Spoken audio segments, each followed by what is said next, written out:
when my daughter did ask me if Santa was real, I was so like convicted in my heart to just say, no, he's not. Like, I can't lie to you, because if I'm lying to you about this, I am teaching you as a parent that little lies are okay. So when she does realize that Santa is not real later on in life, she's going to feel a little betrayed. Like, oh my gosh, this whole time my mom and dad were lying to me.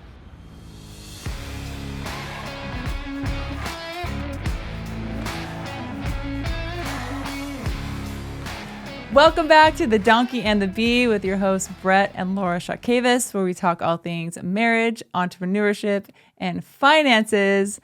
And you know, the holidays are right around the corner. And Brett and I were talking about certain aspects about Christmas. And we thought this certain aspect about Christmas is an interesting topic to discuss regarding your kids and your family. All right, so what we want to talk about today is lying to your kids. And we thought of this when we're talking about Santa Claus, right? Because we took a different approach with our girls when they were young. And you had this very strong conviction about, hey, our daughter's like 2 years old. Maybe she was 3, but maybe she was even younger. And she asked for the first time, is there Santa? Mm-hmm. And you just couldn't do it. You just couldn't lie to our daughter, right? And like, it's such a cultural norm that you are literally lying to your kids. And it's not like you do it one time. It's literally like a whole charade every Christmas leading up to it, right? Like, hey, I'm going to go sit on Santa's lap, or hey, let's write Santa a letter. These presents came from Santa and these ones came from mommy, right? Like, those are all lies. Mm-hmm. And then the stinking elf on the shelf, you have to literally lie every single day. Oh, the elf moved here. Oh, the elf is watching you, right? Like, come on. Are you really that type of parent that you need to leverage the elf to discipline your kids while you are repeatedly lying to them every single day of the month? Mm-hmm. Like, what kind of lessons are you teaching for your kids? Yeah, I think so. Just to give everyone like a little bit of a backstory, I really, really struggled with this because, like Brett said, the cultural norm was to tell your kids that Santa is real. Oh, it's the magic of Christmas, whatever, right? You're taking that from them. Oh, it's just a childhood thing for them to experience. It's all in fun. Okay, that's one theory. But the other theory that I was taking was, it's kind of a two approach was, first of all, we believe that Christmas is not about Santa, right? The true meaning of Christmas is the birth of Christ. And so that was the first thing that was super important to me. I wanted them to know that that is what we believe, and I wanted to raise them with that. But secondly was the whole lying approach. Like, so when my daughter did ask me if Santa was real, I was so like convicted in my heart to just say, no, he's not. Like, I can't lie to you, because if I'm lying to you about this, I am teaching you as a parent that little lies are okay. So when she does realize that Santa is not real later on in life, she's going to feel a little betrayed. Like, oh my gosh, this whole time my mom and dad were lying to me. They were creating this whole aura of some being that isn't even real. And he comes down and he's kind of a thief in my house and he's eating all my cookies. Like, it's actually kind of creepy when you think about it. I know Saint Nick is actually the history of him. You should look it up. It's actually a good story and a really awesome human being who came and was giving gifts to children. But besides that fact, so I took that approach of, I wanted her to know about Jesus, and I wanted her to know that I'm not lying to her, like that I will always tell her the truth. And so based on those two things, I was just like, well, forget it. I can't tell her these things. And so, yes, we did get a lot of flack from a lot of people, from neighbors, from friends, from family, from, everybody. Everyone has to give their 2 cents on it, because everybody thinks that we are the worst parents in the world for teaching our kids that Santa is not real, which is an interesting thing to actually think about, because you're lying to your kids. How is that okay? You don't want your kids to lie to you, so how is it okay for us to lie to them? Just because you're an adult doesn't make it okay to lie. So the whole thing is just an interesting cultural abnormality, I think. Yeah. So to add on to that, I think those 2 points there, right? Lying, teaching your kids to lie, or that mom does lie or dad does lie, leads into the kind of this reason of Christmas, right? And I don't want to have any kind of connection with lying and the meaning of Christmas being about Jesus, right? Because the next question is maybe they're 10, 12 years old and they're becoming more mature and asking these questions seriously. What is God? Who is God? Is God real to me? Really kind of exploring their own faith. And I don't want it to come back to, well, mom lied about Santa. Like, is she lying about Jesus? Mm-hmm. Right? Like, does mom really believe? She told me she believed in Santa, but obviously she doesn't. Does she really not believe in Jesus? Like, I think there's a hard line for me to say, hey, here is, playfulness, right? That's on one side. Here is what we believe is truth and what we think is important. And loving Jesus is totally different than being silly and playful with Santa Claus. Mm-hmm. What's also interesting is what you brought up earlier with the Elf on the Shelf and the Tooth Fairy and everything else, right? But Elf on the Shelf is interesting because there's like a big following on social media that if you forget to move your elf on the shelf. So cluing y'all in, if you don't know what Elf on the Shelf is, it's a little elf that you put somewhere in your house, and this elf is supposed to look over your kids and watch them and see if they're good girls or boys and bad girls or boys. And then it leaves at night, goes back to the North Pole and tells Santa the scoops of what happened during the day, if they were good or bad. So then you're supposed to move it every day because the elf is supposed to be going to Santa Claus, giving the intel and then coming back. So if the elf is not moved, that means it didn't leave, and that means it's not real. So a lot of times parents will forget to move their elf on the shelf, and they will have to make up more lies about why the elf on the shelf did not move. And so it's just like an interesting snowball effect of lies. But there actually is a whole social media pages on, hey, if you forget to move your elf on the shelf, do this. Write a letter, from your elf saying, I got sick and so I had to spend an extra night or something. It's like this whole grand scheme of lies, and parents get frazzled. They get stressed out about it. And it just, I feel like it would create just an unnecessary stress in your home, right? So you're talking about these parents that have written these letters, right? Explaining away untruthfulness, making up stories. Like, what happens when your kids get older, when they start making up stories to you, right? Oh, I didn't, get the black eye because I got hit with the baseball. No, I was really fighting, but let me just write a story about here's what happened, right? Like, what kind of example are you setting for your children by allowing them the precedent of making these things up and carrying on this charade day after day, year after year?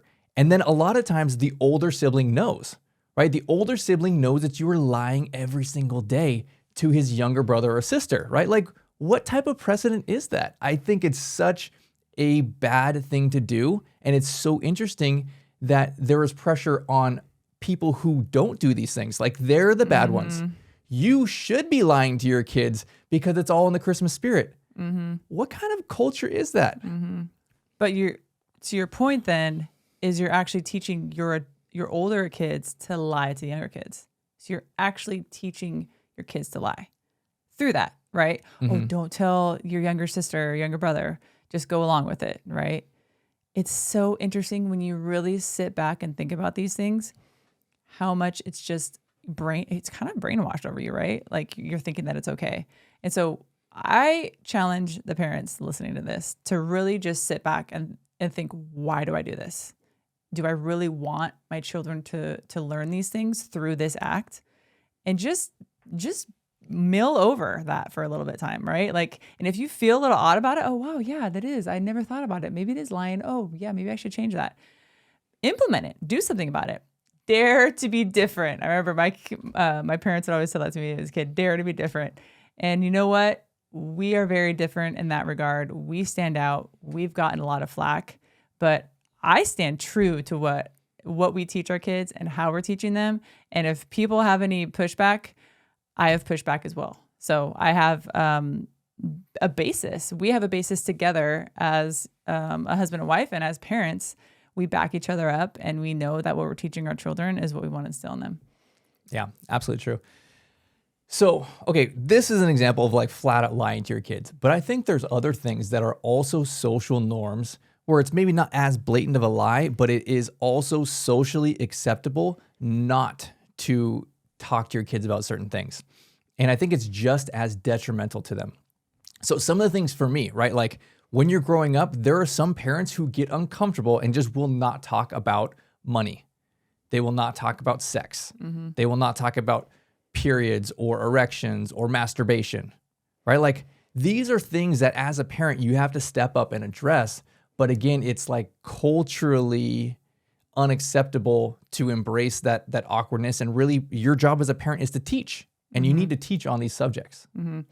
If they're not learning it from you, then where are they learning it from? I think is the question you should ask. If you are too embarrassed to teach your kids about these things, they're going to be learning it from their neighbor or their best friends who are also their age, early teenagers probably, or they'll be learning it from the internet. And so you as a parent really got to step up to the plate and embrace these awkward. I don't really think they're awkward anymore because we've done it so much. I think the first couple times we did it, maybe it was a little awkward because you're learning your word track on how you want to approach it based on their age, right? Because you want to say it in a way they're going to understand on their age range.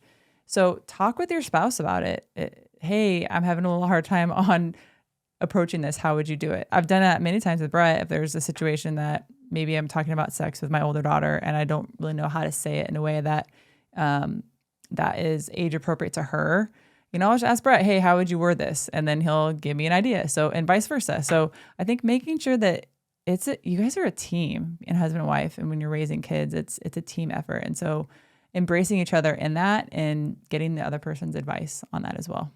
Yeah. The sex talk I think is super, super important to have, but also the money talk.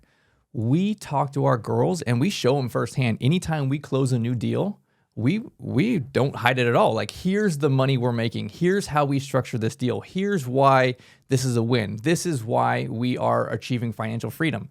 And literally we get into the weeds on showing them the numbers. And I don't think it's something you have to be embarrassed of as a parent, whether you're making a lot or a little. This is something that is super vital for you to teach your kids, because who else is literally going to teach them about making money and these things? It is your job and duty as a parent to do these things. Same for entrepreneurship. We do this with our girls. I mean, they have their own jewelry business and we own our own businesses as well. But embracing them and having them come along for the ride, how to order, how to market, how to post on social medias, various little things, doing a P&L, right?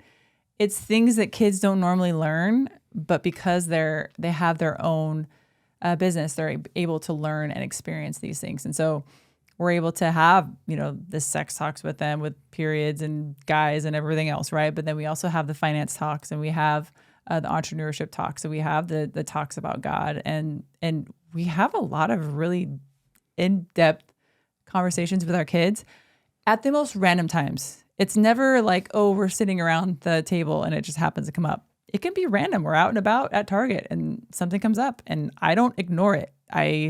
If we're walking around Target, I'm having it right then and there. It doesn't matter where I'm at. We'll just talk. We'll walk around and discuss, right? And I'll always ask, what do you think about that? Or what are your thoughts? Making sure that they're involved in the conversation. So I wouldn't put it off. I wouldn't, oh, that's for a later time. They're too young right now. I'm not going to talk about it. There's always things you can discuss that's age appropriate, no matter how young or old they are. So for me, my role as a parent and my really approach to this is I want to raise good adults. I'm not really interested in raising good kids.